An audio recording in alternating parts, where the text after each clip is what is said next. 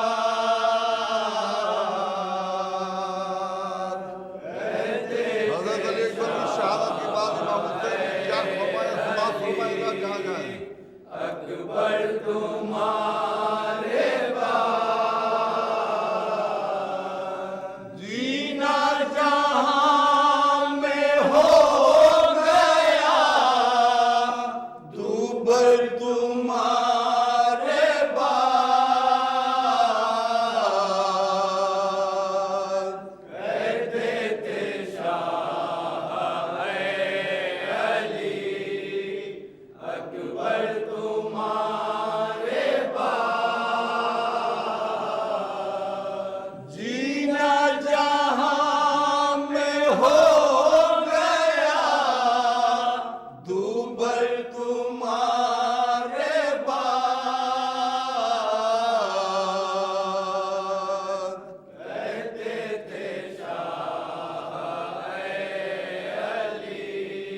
فرمائے بہت کیا کریں گے تمہارے بعد،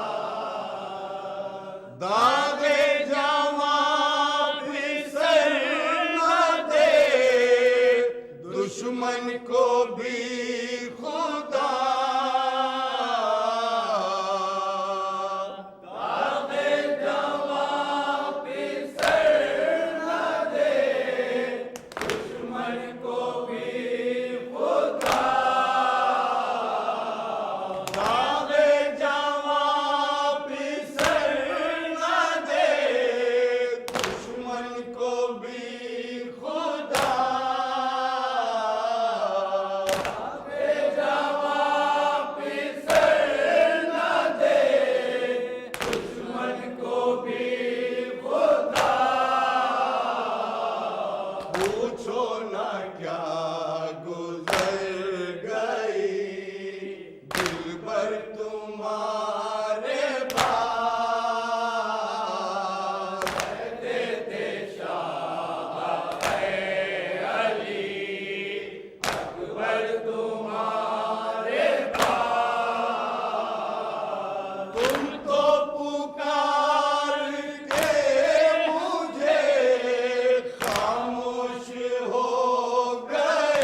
تمہارے